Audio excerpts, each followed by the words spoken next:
Right. Well, Well, just even the drive to Burbank is a deterrent to a lot of people, I would imagine, or to a number of people. So, yeah.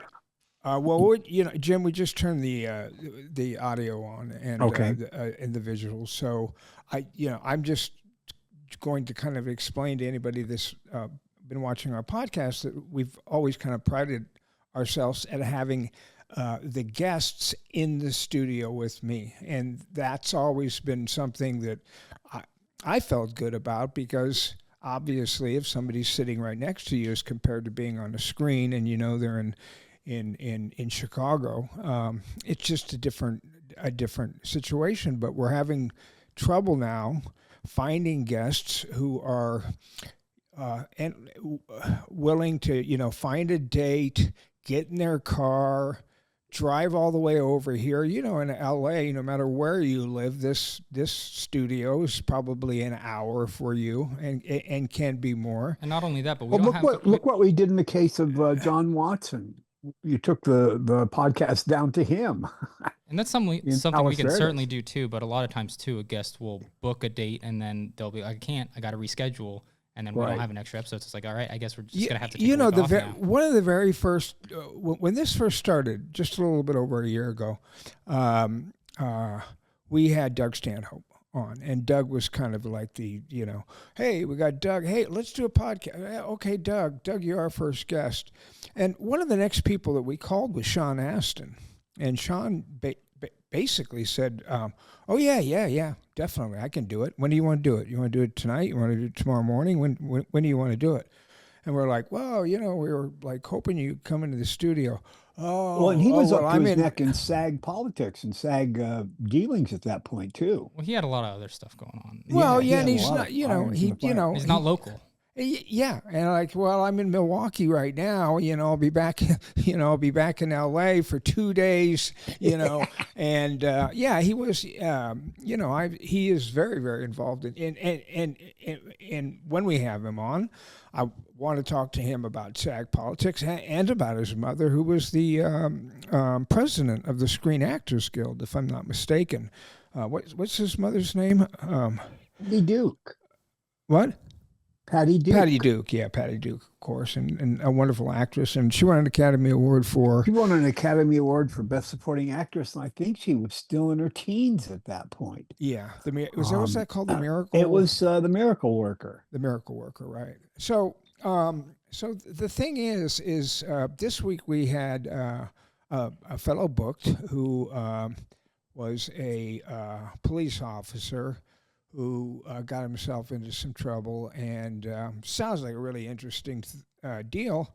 I think he was one of the police that Denzel Washington modeled his character in Training Day after.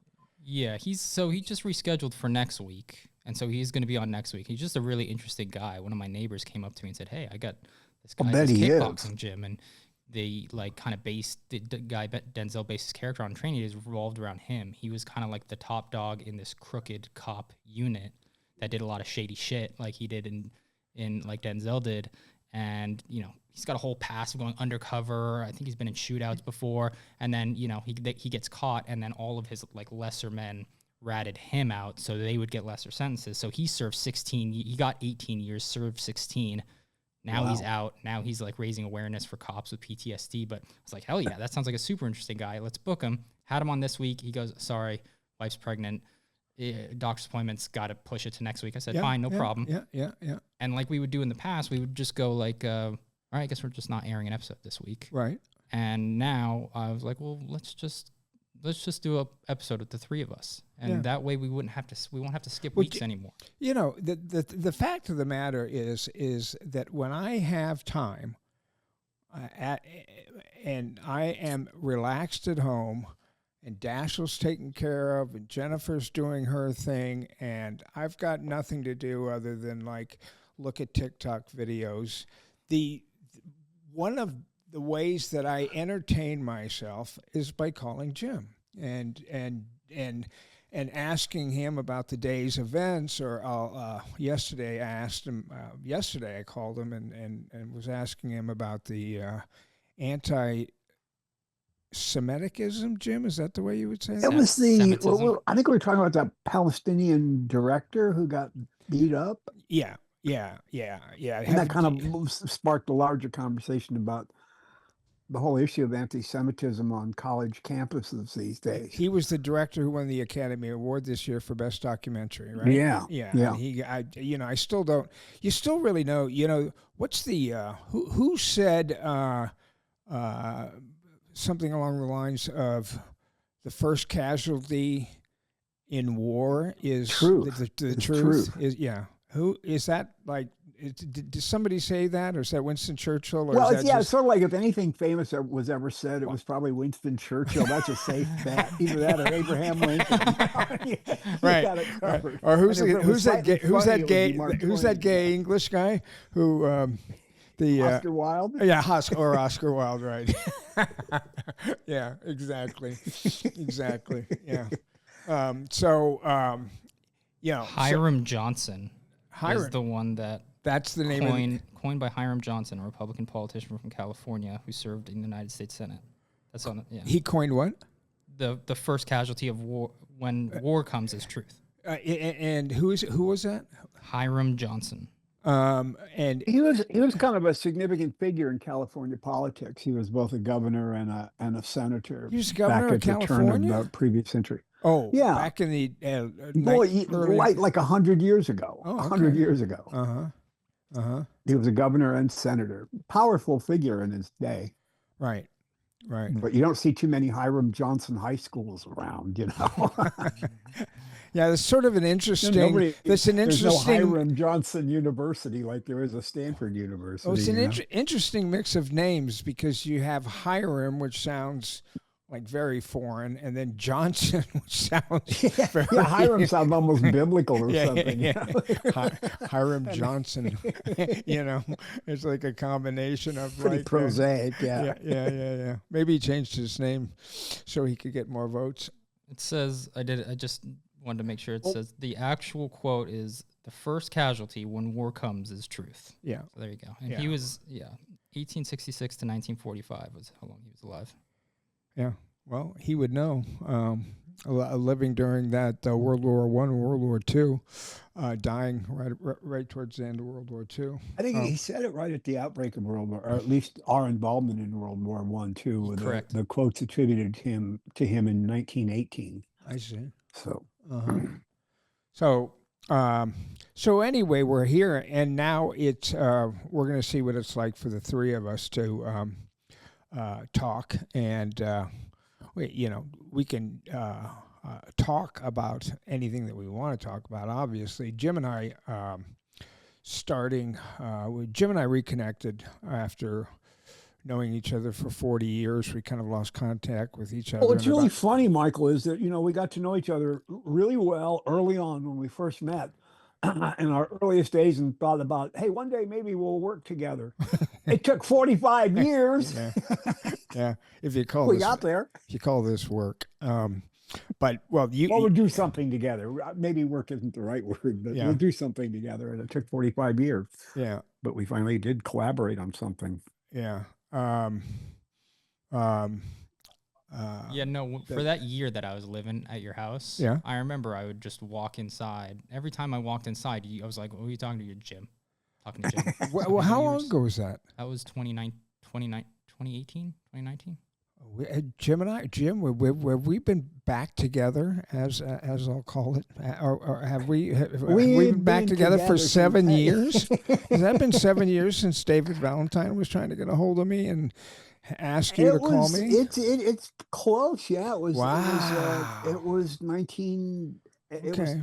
Was 2018. Kaylin was living in the room where my other son is living now, Alex, and conceived his first child in that room in the back of my house. He and his now wife used to slip into the house and kind of wave at us as headed toward the one bedroom that was not connected to the house. Yeah, at least Alex has a bathroom now. I had to walk through the house every time I needed to take a shit.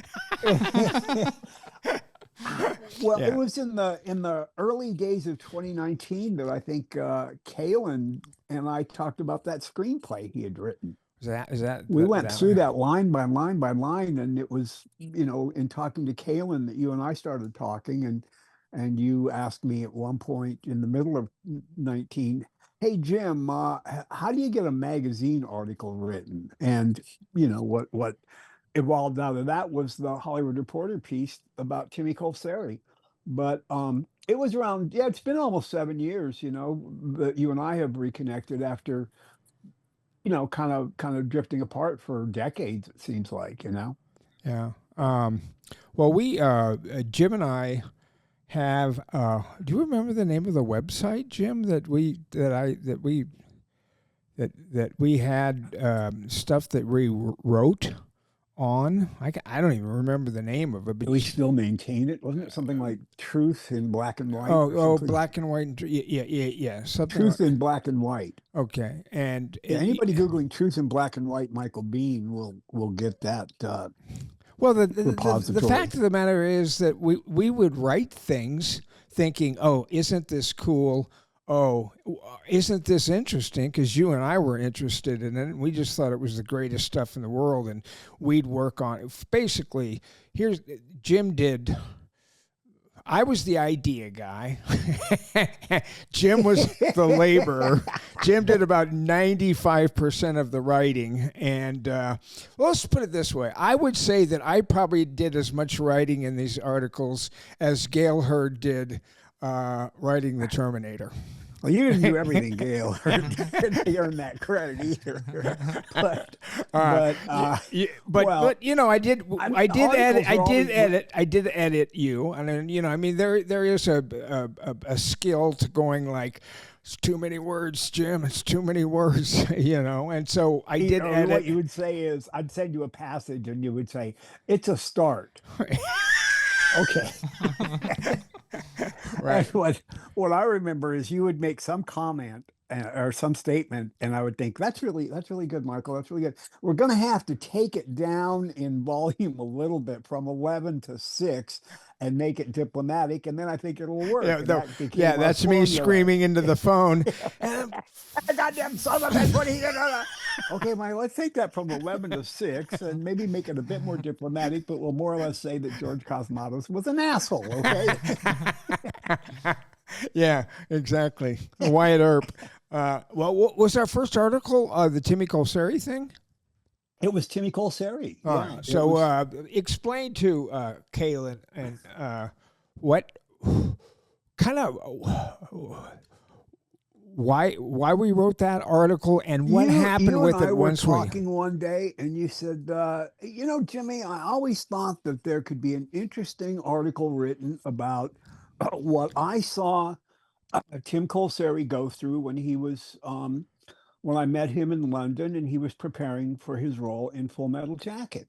And I always thought that could be an interesting magazine article. And I said, well, let me talk to my reliable friend at William Morris. Who's been on the podcast, Adam. He's been on the podcast. Yeah, he's so is Timmy. William Morris. And so is Timmy. Yeah, and Adam, had been at William Morris for 30 years, and he would know, how to get a magazine article published. So we talked to him briefly, and he said, well, write up something and send it to me, and I'll send it off to the publishing agents in New York. They represent magazine writers. And we wrote up about a page and a half, and Adam said, gosh, in essence, it's a story about a writer who got cut from, or an actor who got cut from a movie part. And Michael started talking to Adam, and he got really impassioned on the subject. And the more Michael talked, the more Adam said, well, okay, I can see that. All right, Michael. All right, Mike. Not so loud. Mike. Okay, right.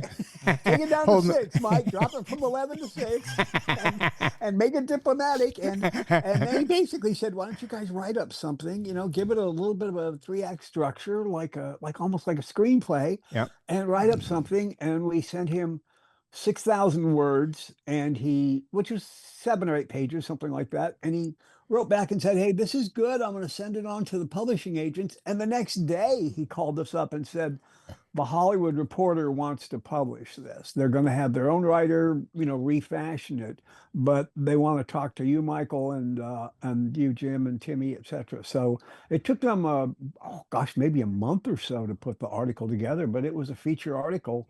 Well, I love the title of it. It was the title is "He Had the Look of Death on His Face," Yeah. which is Timmy's line from when he found out that, and he got the That was the casting director who came to the door, knocked on the door. I was with Timmy when he got that news, but we've talked about that. Do you remember the name of the author at the Hollywood Reporter, Jim? Aaron Couch. Aaron Couch. So basically, Aaron took our story and kind of rewrote it. He took some of the rough edges off because I was like, F. Stanley Kubrick. Stanley Kubrick's a fucking psychopath, cocksucker. He treats, megalomaniac. Yeah. I don't like his. I don't like his movies either. What he did to Shelley Duvall. Yeah. What he did to Shelley Duvall. What he did to Scatman. What he did, to Timmy. What he did to. None of those guys will. Any of those guys who did Full Metal Jacket won't talk about it, and I'm the guy that's always said, and Timmy's got, what do they call that, Munchausen syndrome? Yeah, Baron Munchausen. He's got a little bit of He's got a little bit of that syndrome, like where he can't say Stanley Kubrick's a total fuck me over. Yeah. Fuck me over. He can't quite do that. I don't know why, whether he's a Marine or he can come right up to the edge. Yeah, he can't quite. He can't. He doesn't go quite. Won't let those words come out, although they're spilling up inside of him. And I basically, and of course Timmy, doesn't like it when I say it, but Full Metal Jacket is a movie that works tremendously well during boot camp. And Lee Ermey, of course, ended up playing the drill sergeant, and who they ended up being friends with by. Oh yeah, when everything was over. Which they're fellow Marines. Fellow Marines. Yeah. So they, I think they were both Vietnam vets too. Yeah. So. But I think the three of you were once, actually in a movie together, weren't you, Michael? What? Were you Timmy and Lee ever in a movie together? We were in a movie together, which I forget the name of. I always forget the name So did of the most of the movies that world. are really that are really fucking terrible that I've done. Although that one I think has got a better score than a few that I've got down. I don't have any zeros. I don't think so. I think I saw some. You got any single digits? Probably a I'm few. sure, but like 50 or 60 pieces of content that are thrown up there. But I've always maintained that Full Metal Jacket is a great movie till Vince D'Onofrio fucking puts that gun, shoots Lee Ermey, shoots the drill sergeant, puts the gun under his head, and he's brilliant in that scene, and that scene is brilliant. And the rest of that movie's just kind of wanders around. It doesn't really have a point of view. It doesn't really follow a character. The end is what them all marching off, sucking their thumbs, singing like something, right? The Mickey Mouse song. They're singing. Yeah, just come on, please, And I've always had a problem with Stanley Kubrick, and I know that Jim Cameron and Jim Cameron, Spielberg, every single one of those guys, every single one of them, oh my God, Stanley Kubrick. Yeah, and I'm like, well, you didn't have to fucking work for him, and he just what I saw him put Timmy through. But anyway, and as far as his movies go, people talk about The Shining. It's a beautiful. First of all, he was a photographer. He was a photographer for Time magazine. He was a photographer for Look magazine. That's how he got his start. Yeah, as a photographer, and his, visual compositions are always astounding. Always astounding, and always have been. And signature. That's a Stanley Kubrick shot. There are certain shots in movies that you can say that's a Stanley Kubrick shot. Like Todd Field's movie Tar was regarded as an homage to Stanley Kubrick, and he was in Eyes Wide Shut. Todd was. So Kubrick had a definite mark and style for sure, but it seems like the quality of his movies went downhill Well, after first, from the 60s on. well, Paths of Glory, I think, is a beautiful, not only a beautiful movie, it's a very well told story from beginning to end. You know, it's got a beginning, a middle, and end. Supposedly it's written by him. I have a hard time believing it's got that. something also that his movies generally don't have, which is some real emotion, some real heart to it. You're kind of tearing up at the end of that movie. Yeah. And you don't say that about Clockwork Orange. You know? Oh no, you don't say that about any other. And you don't say that about Full Metal Jacket or no, Eyes but Wide Shut. what's the one he did with George or C. Barry Scott? Lyndon? No, what's the one he did with George C. Scott and the greatest movie that he's ever made by far is what, Jim? Doctor Strangelove. Doctor Strange. Now, Doctor Strangelove. Now, I'm not saying we won't get our hair mussed. 10, 20 million tops. Yeah. That was George C. Scott? Yes. He's urging us to attack the Russian. But I'm not saying we won't get our hair mussed. 10, 20 million tops. As the scene in that movie where it's him and the Russian and they're calling each other and they're going, I'm more sorry. No, I'm sorry. No, I'm more sorry than you. I love that scene. Dimitri, I'm more sorry than you. Well, one of our generals, he just went, a little funny. A little funny. And I believe that movie, if somebody says to me, I put that in the top 5 movies of all time, or I put that in the top 10 movies of all time, I'm like, yeah. Without question. Without question. Other than those 2 movies, though, people always talk to me about The Shining, and I'm like, yesterday somebody came out to my house because they're doing a documentary, Jim. They're doing a documentary on Goonies. And why did they come to you? Well, it's a good question, because for a week Jennifer kept saying, "Well, they want to talk to you. I'm like, what do I know about Goonies? What am I?" But I had just read in the last 2 weeks that Spielberg it has announced that they're doing a Goonies reboot. I heard that. Yeah. Yeah. So I said, like, what do I know about Goonies? I know Josh Brolin, who was in it, and I've worked with Josh before, and the Sean Astin. Sean, who I know, but other than that, I've never even seen the movie. And they called me up, and they. I mean, the only thing of the movie I remember is that Cyndi Lauper did the theme song. Well, I didn't know Goonies that. are good enough for me. Well, Jim, I never saw the movie. Directed it, don't you? I think Dick Donner. Dick Donner directed it. Okay, so I mean, Dick Donner was he was a pretty substantial. What was the name of that? Other than The Exorcist, it's like the scariest movie ever made. It had it was over in England, and The Omen? The Omen. Yeah, The Omen is about as good of a horror movie as you're ever going to find. The first one, because they made a number of sequels that weren't very good. But. Yeah, definitely the first one. So anyway, I mean, I sit here and we'll talk about, like, well, what do you want to talk about? Well, I can sit here and shit on Stanley Kubrick for an hour without any problem at all, man. Like that guy to me is just a horrible, horrible human being, and I don't care, how good he was with a camera. I'm just not a fan, and I just don't like the way that he treats people. And like we pointed out in the article, it seemed like the more authority Kubrick got, the more autonomy he got, the worse his movies became, and the worse he treated his actors, the worse he treated the people around him.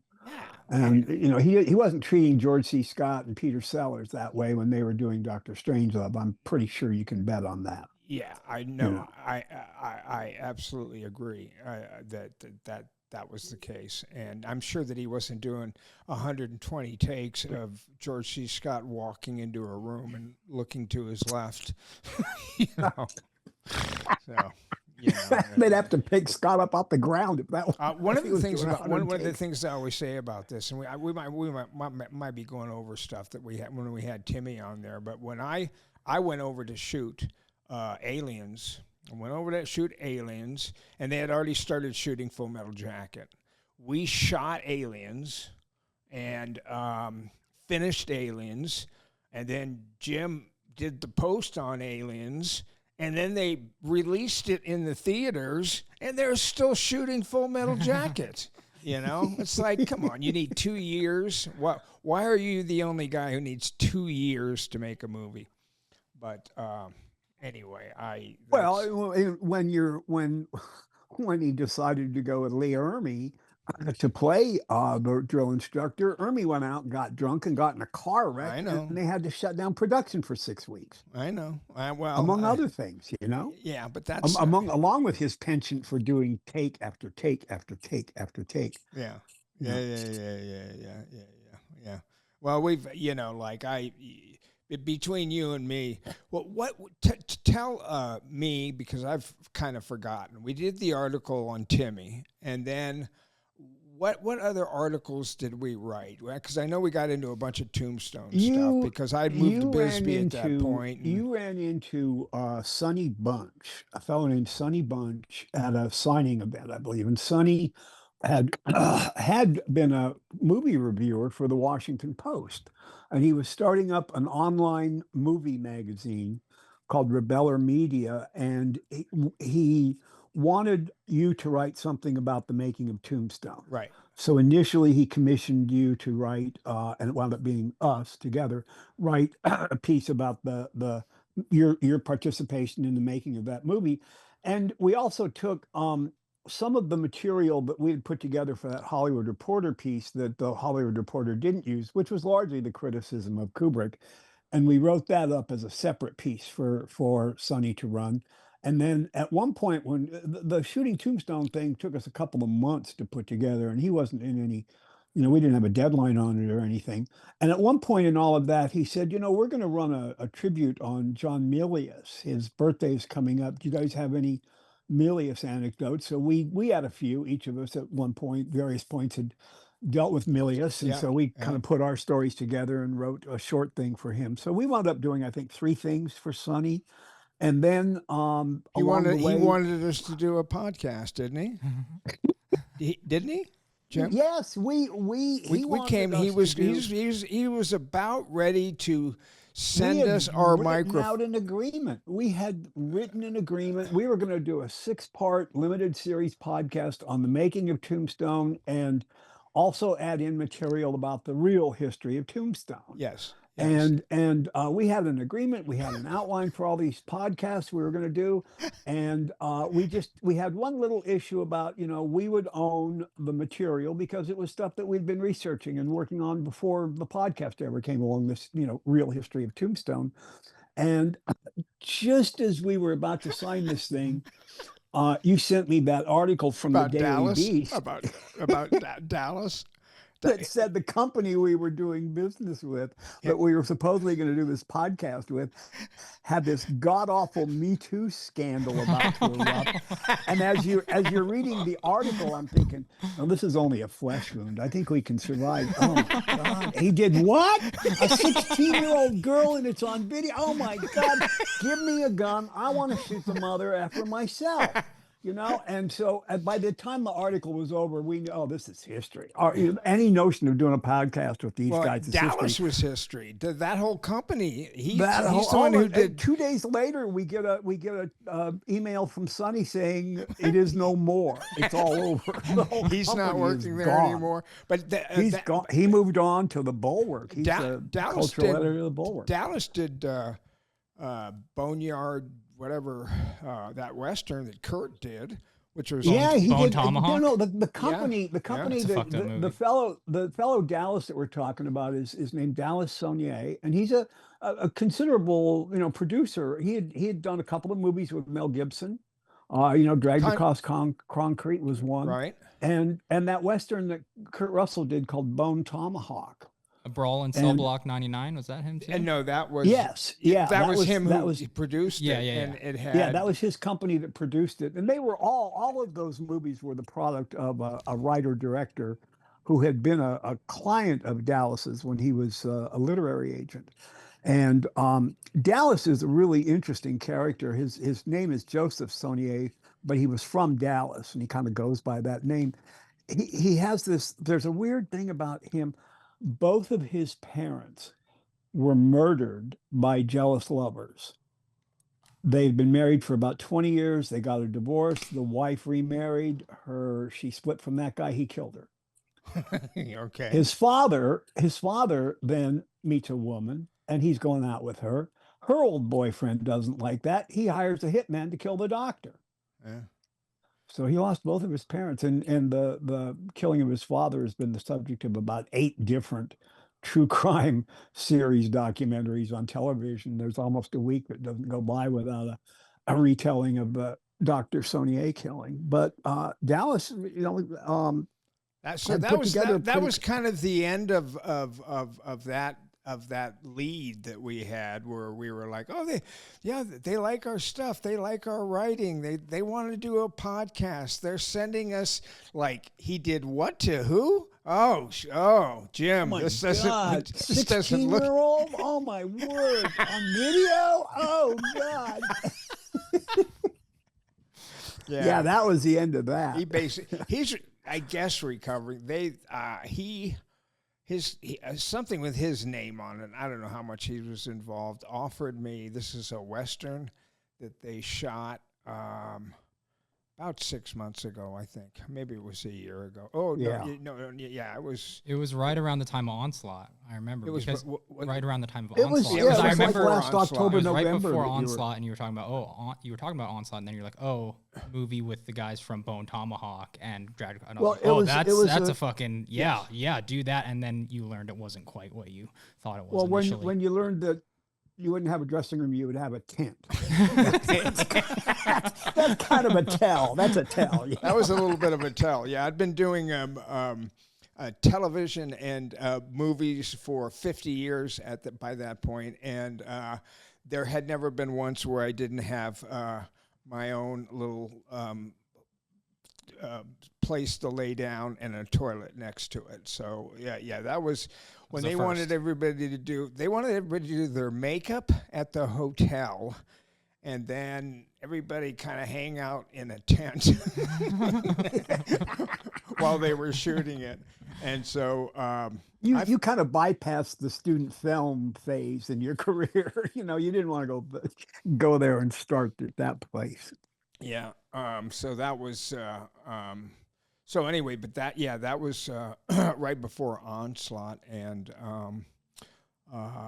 so which I still, I talked a little bit to those guys that were interviewing me yesterday. Anyway, so I ended up doing this interview, and I told them a few Josh Brolin stories, and some that I can repeat, and some that we didn't.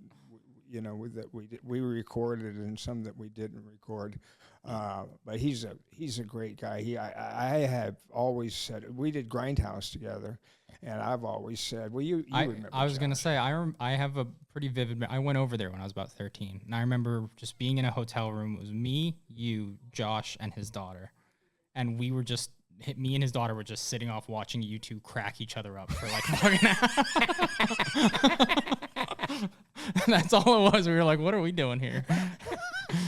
Well, I'd have paid admission to watch that. To be a bystander. Yeah. I think that we got into this a little bit with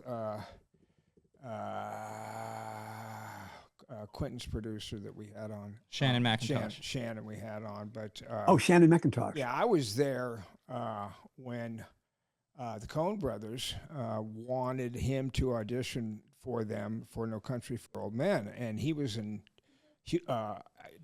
Austin with shooting Grindhouse with us, and he was right in the middle of his character's main 2 or 3 days worth of work, which was just like the main part of his stuff, and he really just couldn't get away. And that's, of course, the story where Robert Rodriguez said to him, well, if you've got the sides, if they want you to audition, we could grab the lead actress. I've forgotten her name. I'll think of it in a second. But we can grab her and Marley Shelton. What is it? Marley Shelton. Yeah, Marley Shelton. So Marley did kind of like the off camera or whatever, but they shot the scene for the Coen brothers had sent for Josh to audition, and between him and Quentin Tarantino, they shot that scene during. By the way, this was during lunch. That just shows you what kind of guy, how much these guys love movies. Oh, it's lunch. Oh, let's go spend an hour, shooting Josh. Something else. Yeah, shooting. Yeah, I don't want to eat. More film, and then they sent that to the Coen brothers, and the Coen brothers, who I think are very, very kind of picky in their casting, said, "Oh, this is." I think Josh tells the story that it got back to him that it was lit very well. Anyway,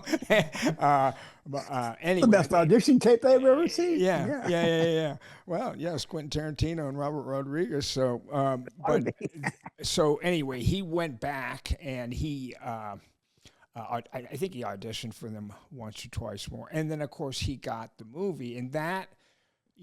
Josh and I, used to just make fun of each. I mean, the reason we were laughing so much is we were just making fun of all the terrible movies that we had done, and where our careers stood at that moment. He did not only Goonies, which I didn't know, I guess is kind of a beloved movie. It's a cult classic. It's a beloved movie, especially by me. Yeah, so, yeah. Well, but if you see, you like it? I love seeing it 100 times. I love the Goonies. Oh my goodness! Cool. I love the Goonies. Well, see, and these guys were doing this documentary about it on like the Goonies, the '80s movies, the Goonies, and I think he did one. I think he did The Invisible Man. He did. I remember that movie too. Yeah. and we used to just bust each other's chops about like like how horrible our existence was as actors at that point, and how lucky we were that Robert had cast us in this movie. And of course he goes out and does No Country for Old Men, and then boom, he just takes off and does W, and on and on and on. I'm still sitting here. He's got a podcast.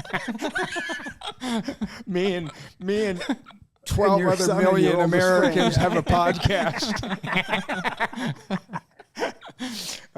So anyway, yeah, we had a lot of Jeff Fahey, of course, was on that show too, and Danny Trejo, and I mean that was a lot of fun. And anyway, so anyway, they came out and they talked to me, and like I said, I just had some funny stories about Josh, and I think they were just going to cut it and show Josh some of this stuff, and then show Sean Astin, some of the stuff that. So anyway, so we have this time, and I was wondering, Jim, we did an article about one scene wonders. We did an article about how my first marriage fell apart. This is pretty interesting. That was sort of an addendum to the Timmy story because it happened in London. Oh, it did happen. You were in doing London. Aliens. Yeah. No, that definitely happened in London. All right. Yeah. So I thought that maybe we could just kind of maybe. Well, the piece on One Hit Wonders grew out of you doing Walking Dead. Yes, that's exactly right. Well, One Hit Wonder, you're talking about cameo appearances, right? Because I feel like One Hit Wonders. Well, when basically I got offered something on The Walking Dead, right? And it was basically one long 8-page scene. Actually, it was 2 scenes. There was another scene that was not quite as important to the rest of it. It was like 8 pages, so close to 8 minutes or whatever. But it was a Have you lot. worked with the showrunner at that point on Grindhouse? Yes, Greg yes. Yeah, Nicotero. Greg yeah. Nicotero basically went down there to be the makeup guy for The Walking Dead and do all the zombie stuff because that's what he did for Robert. He was doing zombie makeup, for Robert. That was some Special great effects. The makeup in that Grindhouse, in yeah. that Planetaire. Yeah, Yeah, yeah, that was some yeah. fun stuff. So that's how probably he got the job to go down there. And then now, like that show's been on for 12 years. It is no longer. It was in its last season, and he asked me to. He said, By like, then he'd become the showrunner and he he was was directing exactly. episodes. He was directing, and he was the showrunner, and he asked me to come down and do something in the final season. And I went down there, and it was like a scene, and it was just this one long scene, and I thought it was a good scene, but I was like, what am I really gonna just do one scene in an episodic show, something, and it certainly didn't have the cachet that it did the first year. That And this was back when too you were still recovering from your stroke, too, and you were yeah. an 8-page scene monologue would have been like It was well. I spent a lot of time memorizing that. Yeah. I mean, over and over and over and over and over, hundreds and hundreds and hundreds of times. But probably I can't tell you how many hours I spent memorizing that. But yeah, and they ended up kind of shooting it in pieces, so it worked out just fine for me. And it was during COVID. They kind of shot right through COVID, but everybody had masks on. Everybody had that headgear. I never even saw the director's face. I never saw her. It was a woman. And the actors would all be all garbed up until we acted, and then we'd take our stuff off, our masks and stuff off, shoot the scene, and then we'd immediately have to put our masks back down, and they'd come in and spray us. I mean, it was. Oh my goodness! Yeah, well, they did. They unlike They should have shot that. Well, that's scarier than the movie, than the show. yeah. Andromeda strain kind of like stuff. It looks like it, yeah, or Outbreak. That. Yeah. So anyway, so I got talking to you about it, and was it my idea? Was it like the article? I know that I looked at it because you sent it to me a couple of days, Jim, and it basically. Well, you were talking about how do you make an impact in one scene, and you had just watched Wolf of Wall Street. Matthew and McConaughey. You said, Matthew McConaughey has this one scene early in the picture, and he kind of takes this young neophyte, Leonardo DiCaprio, by the hand and basically instills in him what it takes to be a stockbroker. And with the line, if you can't, if you're not doing blows and hookers, you don't belong in this profession. So he makes a real impact in that scene. And as we talked about that, in that scene too, I've heard Matthew McConaughey talk about that little chest bumping thing that he does, and he would do that like.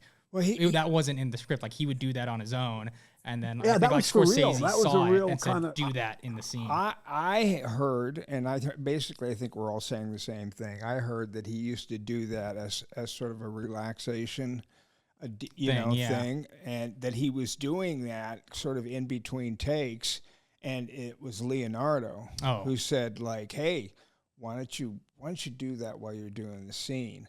And of course, they both end up doing it, and it's an incredible scene. It's an incredible scene. So that made me start thinking about like how many performances are out there that are like that memorable that that are just one scene. I mean, how many performances are out there?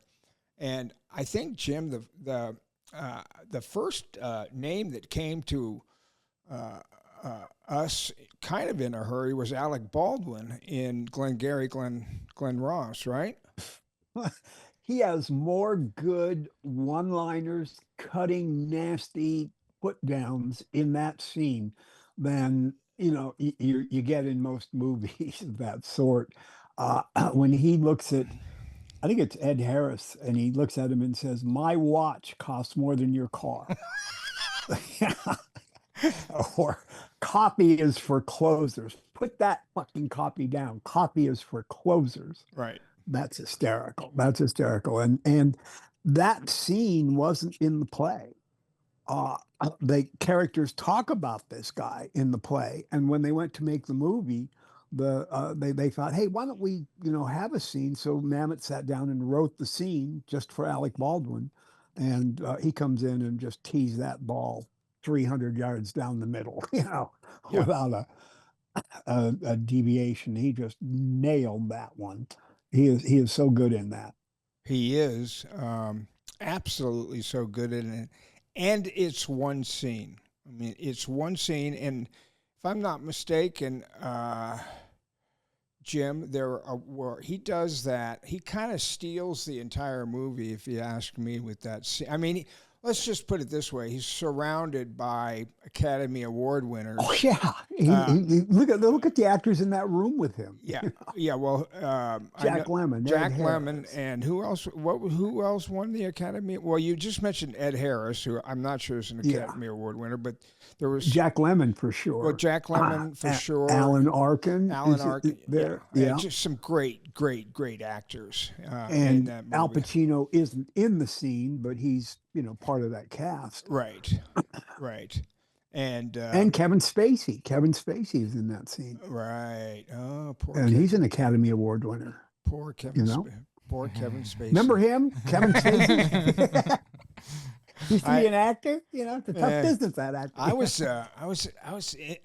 don't remember what it was for. I think had gone back there for.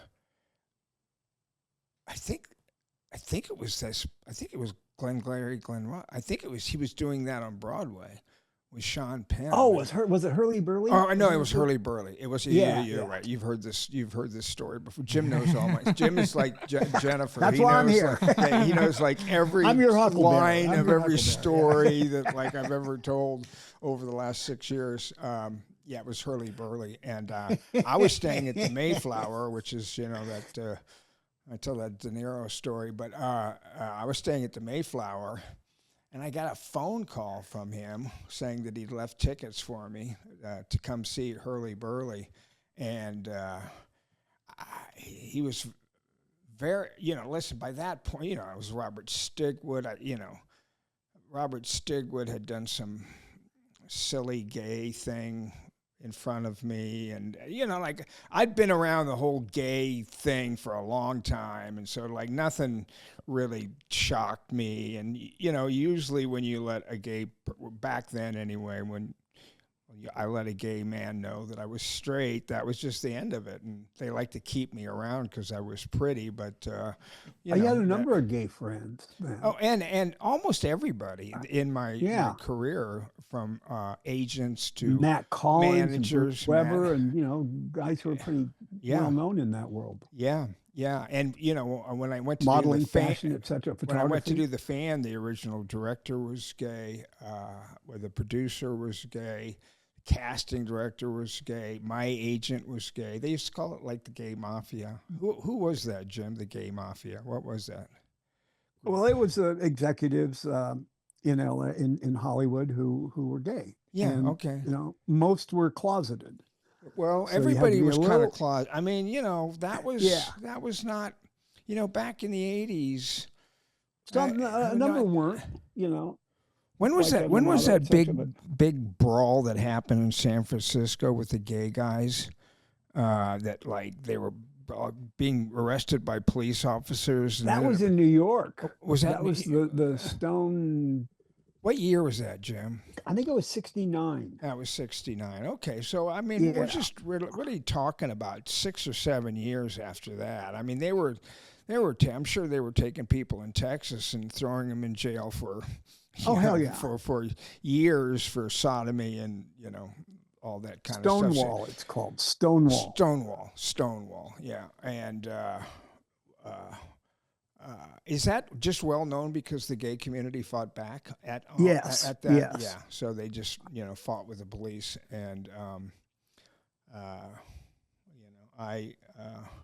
That reminds me of Friedkin. It took place Running in around. '69. They were spontaneous riots and demonstrations against a police raid that took place at a gay bar.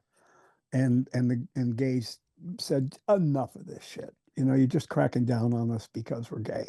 And they staged a pretty good riot, and that's sort of regarded as a birth of like a gay liberation movement. This was in '69 when all sorts of liberation movements were coming into existence. When was Harvey Milk And around? a little later, Harvey Milk was in San Francisco. He was in San Francisco at that time. I think he ran for office a few years later, Yeah. Okay. and he was killed in One of '79 Sean or Penn's '80 best when performances. And Josh, I think it was Yeah, one of Josh his Brolin. Oscars. Yeah, he was in One- that too. yeah, that was the role that I wanted to play. I wanted to play that role. I had read that book. I'd read a book, Jim. You probably Did he gave play it the to killer? him. Did he play the killer? Yeah, yeah, yeah. Dan Josh, White, Josh, yeah. Josh played the killer, and he was a very interesting guy. And he is the guy.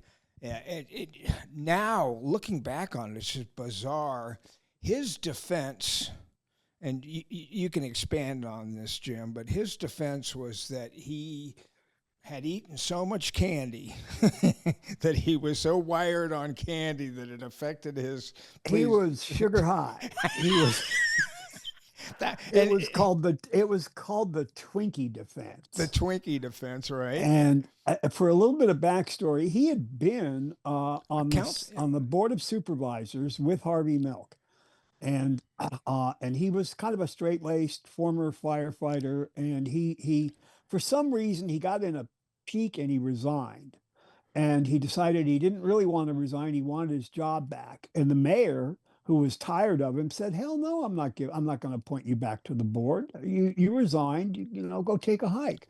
So he got real pissed off, and he grabbed a gun. And he snuck into the building. He got past the metal detectors. Yep. He snuck into the building, Yep. and he murdered the mayor, who was a guy named George Moscone. And then he went down the hall and killed Harvey Milk just for the hell of it, just because Harvey was gay, and he clashed with him on the board of supervisors. And then he went down to the police station and turned himself in and cried and pissed and moaned. And it was left to Dianne Feinstein to announce to the world that Harvey Milk and George Moscone had been killed. And that's what elevated her into the mayorship and later into becoming a senator from California. And of course, this was all documented in that Sean Penn movie, Milk. But Who directed that, at his Jim? Who trial, directed Milk? Do I you think know? Gus Van Sant did that. Who- At his Gus Van Sant? trial, Oh, yeah. Okay. Yeah. at his trial, Yeah. Dan White's defense was that he was mentally diminished because he'd been eating so much junk food that it altered his judgmental abilities, and they called it the Twinkie defense. And he actually got off with like a manslaughter conviction instead of murder. He only served about 8 years, but there is sort of a happy ending. He got out of prison and killed Then kill himself. himself. So It all ends. It all ends in. yeah, there's a happy ending. I mean, there's justice of a sort that emerges from the story, but yeah. Jim, what was? Let's go through the other 3 or 4 actors who kind of changed their careers. I know there was the woman who was in Doubt that had the scene with Meryl Streep. We talked about Viola Davis Right. in Doubt, and she has that one One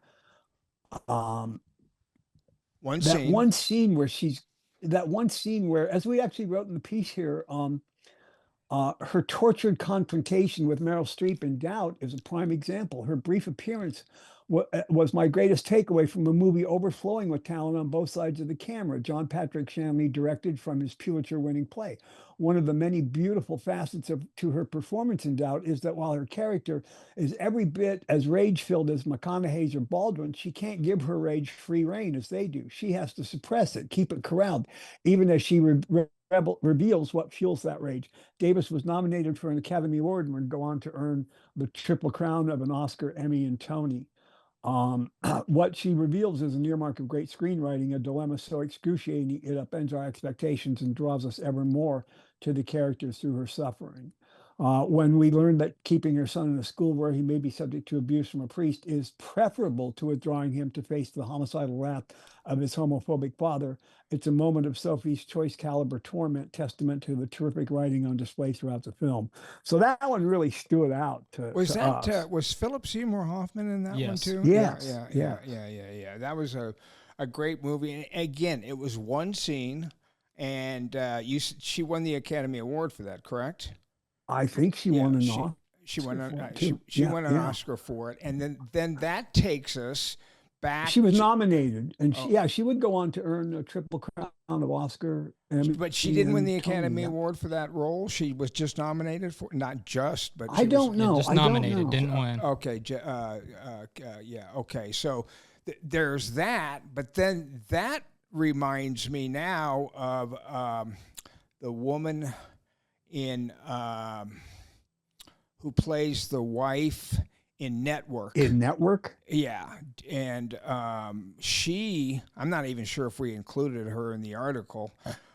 We did. Her name is Beatrice Straight. She's in Network, that wonderful satire of... Who directed Network? That was Sidney Lumet directed that. Yeah. It was a script by Patty Chayefsky, who had a great satirical biting edge to his writing. It was written in 1977, but it seems every bit as every bit as current today. And Peter Finch, won an Oscar for playing the anchor man who kind of goes nuts. Yeah, he died. He died in the lobby of the Beverly Hills Hotel a week before the Oscars. Yeah, dropped dead of a heart attack the week before. There was somebody else that was nominated that from Network. I just no, not from Network, but was nominated for Best Actor. And he ended up winning, but I remember watching. It might have been Paul Newman for something, but it was another actor. I thought he didn't win the Academy Award. No, it was the guy from Network, Peter Finch, and yes, and but it was a bit of a surprise, but it wasn't his wife. It was the wife of. It was William Holden's wife. William correct. Holden. And William Holden had been cheating on his wife with. He wound up having an affair with Faye Dunaway. Yeah, with Faye Dunaway, and it's one scene where she confronts her husband about his infidelity. Correct? And yes. It's a great scene, and I believe that she was nominated and/or won an Academy Award for that one scene. That was the year that De Niro was nominated for Taxi Driver. There you go. There.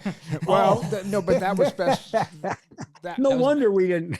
Yeah, wow. It was Sylvester Stallone, William Holden, Giancarlo Gianni, Robert De Niro, and Peter Finch. Peter Finch won for Network.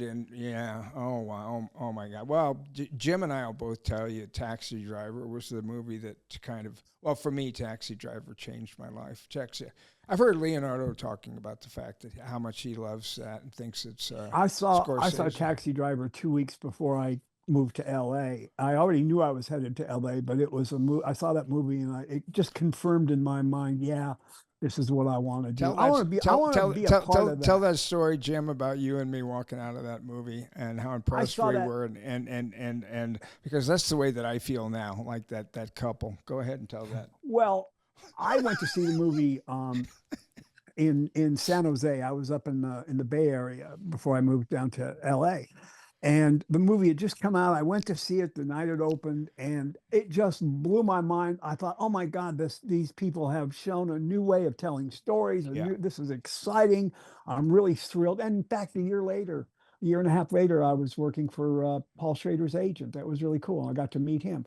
So, but anyway, I saw the movie. I was just enthralled and excited by this movie. And as I'm walking out, this older couple, two couples, they were older than me. They were probably like in their late 30s or 40s.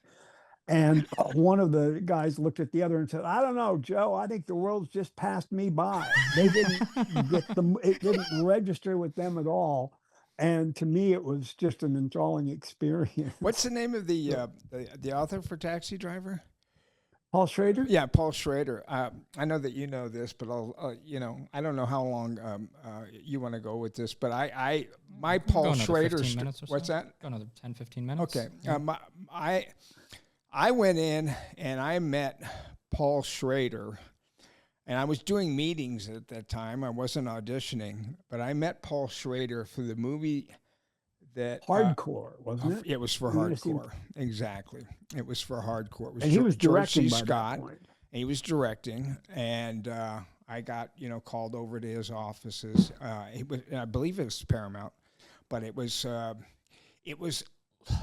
he held his not auditions, his meetings in what looked like a set of maybe some television show that was being shot, and he sat on a couch or behind a desk or something, and you sat on a couch, but you felt like you were in somebody's living room.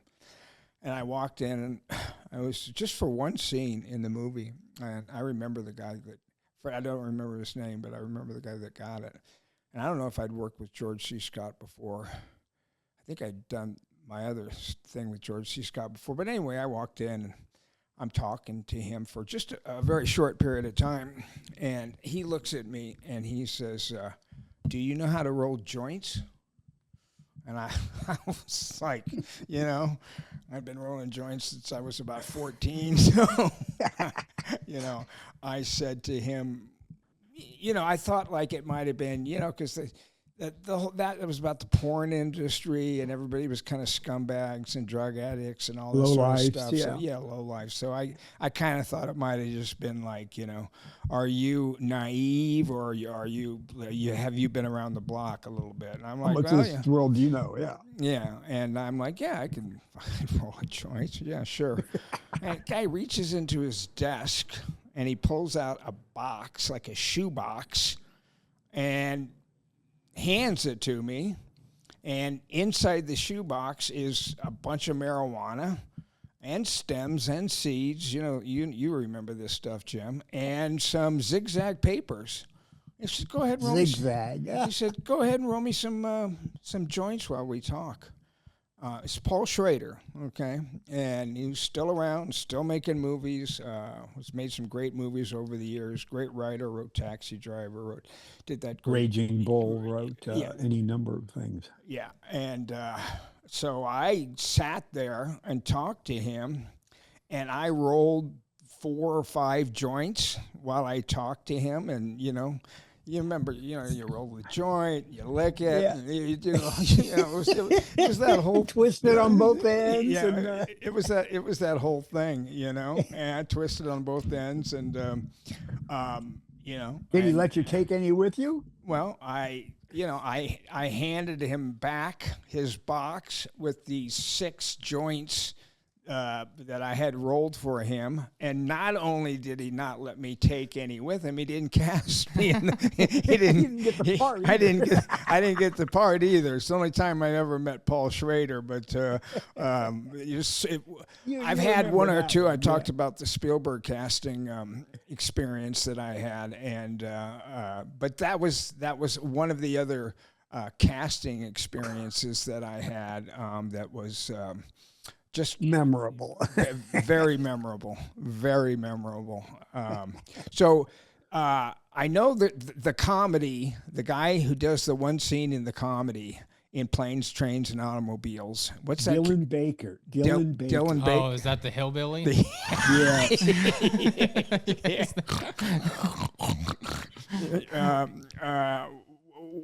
What was his name? Chet or something along those lines? Owen. Owen. My name's Owen. This is my wife.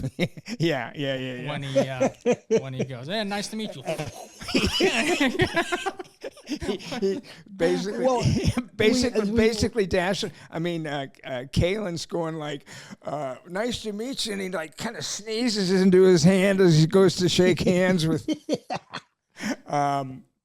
Steve Martin's Steve face. Martin. His face when he. Yeah, it's just, and then you see Steve Martin's face, just like, But he's the one who's talking, and he's like snorting at the same time, and it's one scene in a brilliant movie. What's the name of that director? The guy died, but he made a lot of great movies. John Hughes. Pretty in Pink and John Hughes. Yeah. Very funny movie. You're going the wrong way. Remember that? Remember that, the movie where they're driving? The guys are rolling down. How would he know where we're going?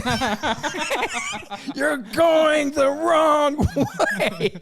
Anyway, that's a great movie. That's, for some reason, that's turned into a Thanksgiving movie that everybody watches on Thanksgiving. Well, as we kind of pointed out in our article, that there aren't, in the scene, when you read the scene, there aren't really any written jokes in it. Well, yeah, because we got the script, right? Because we looked at the script, and we wrote his laugh lines aren't in the script. My experience suggests they likely grew out of his discussions with director Hughes, incorporating them into the scene. In the screenplay, Owen simply states, "I'm going to drive you to Wichita to catch the Amtrak," and changes the subject to his wife in the steamer trunk. What ignites the scene and truly reveals Owen is when he informs, "Train don't run out of Wichita unless you're a hog or a cattle." A cattle, just the way that word comes out of his mouth has me hanging. Unless you're a hog or a cattle. Or a cattle. That gets us laughing uneasily, adding now an element of comic tension to the scene he continues to feed. He didn't just flesh out his character's dialogue. For the most part, he crafts his performance out of ticks, stares, pauses, gestures, and mannerisms to create a character we can't turn away from, at the same time unsettling and endearing, but always compelling. Yeah. And he's only in the movie for a couple of minutes. He has a couple lines, but I think me and you sat there, and I used to get so anal with Jim. Poor Jim. I'd be like, okay, we're gonna, like, how many seconds is he on camera? Okay, so I would wait until there was a shot on him, and I'd click my stopwatch. That was like 6 seconds, and then I'd wait to come back like 8 seconds. All right, Jim, add these up, and we figured 48 seconds. Yeah, no, I think he was on film. I think that his face in a shot of him on film, if I remember correctly, Jim, it was in the low 30s. It was like 32 seconds or 33 seconds. That's how much time. FaceTime he had. FaceTime he had in the movie. He was maybe had a line or two off camera, but that's how much FaceTime he had. And what a memorable performance. I liked it so much, I called his agent and I said, "Hey, would he be willing to talk to Jim and I about this?" Fucking crickets. I'm sure that anyway. And there was somebody else, Jim, that wasn't there one other person that we, or is that kind of the group? We pretty much talked about the ones that those are the ones we mentioned in the article, but then we closed the article by saying, you know what happens when you start picking on threads, others pop out. These threads also never fail to delight and include Mickey Rourke in Body Heat. Wilfred Brimley in Absence of Malice. Viggo Mortensen in Carlito's Way. And Christopher Walken has a couple of them in, he has one in the Woody Allen movie. and well, that's his first one. And he's got that great one in True Romance with Dennis Hopper. Oh, that's one of the to me, that's one of the greatest scenes in film history. His opening line in that scene where he says, "You can tell the angels in heaven you never saw evil so personified as in the face of the man who killed you, and right now you got me in a vendetta kind of mood." Where's this scene gonna go? Oh, I wonder. I wonder. And Hopper's great in it. Oh, is he good? He is so wonderful in that moment too. I mean, it's a great bit of scenery chewing on both parts, and now, it's terrific. Quentin wrote that and directed it, or he just wrote? No, Tony Scott directed it. Tony Scott. Quentin wanted to direct it, but at that point he hadn't made anything yet, and the studio, wouldn't entrust him with it. So he went off. The next thing he did was to write Reservoir Dogs, which was basically took place in one setting so that he could direct it. But he had already written True Romance. And, Well, You know, so needless to say, I ended up going down to Atlanta and doing my one scene in The Walking Dead. We never Nobody noticed it. Nobody ever mentioned it. But it gave me a reason for going to work, and it kind of got you back into acting too. Yeah. There was a point there where you were about to retire, and that kind of. I was pretty much about ready to retire. That's why you were writing magazine articles instead of making movies. Yeah. And then I guess Mandalorian was the first one, and then Walking Dead. It was Mandalorian, but Mandalorian was just not a lot. It's just like it's hard. Like you don't see people winning Emmys and Academy Awards for Star Wars and like those type of movies don't have the depth that like The Walking Dead has. That's exactly what I meant, Caitlin. That's exactly what I meant. All right, Jim. I think that our experiment for the day is over, and we'll see if anybody is interested in listening to. Well, that's the thing. I'm not without. I've been telling myself I'm not going to look at how many views this gets. I swear I won't. I'm not going to get myself in that trap. Yeah. But just to all of the fans of the show so far, I just want to say thank you, appreciate you. We see your comments online, and continue commenting. Tell us some of the one-hit wonders that you think are some of the best in history, and keep liking, subscribing, and sharing, commenting. The more subscribers we get, the bigger we get, the more fun guests we can get on the show. So whatever you guys can do, help us out. And when we don't have a guest, we'll just keep doing some of these. If you like them, great. If you just want to hear the interviews, just listen to the interviews. Is this where we try to sell the merch too? Yeah, we got a long way before that. Where's our merch? Yeah. And let them know that we probably will be going. Oh yeah, we're probably gonna start doing remote interviews as well now. So it's not gonna be an only in-person thing, just because. I mean, a lot of actors just don't even live in LA anymore. People are just moving out of LA. It's hard to get them here. So we'll probably start going over to like Zoom, Riverside, the remote shows as well. Just so we can get, interesting people that we want to talk to that just aren't in LA anymore, So it's more worth it to have the conversation broaden out than to the not have topics some too. Yeah. Okay. All right, Jim. Thank you. And thanks, Kaylin. And it's fun. We'll see how this goes. Yeah. Someone dirtier than you are doing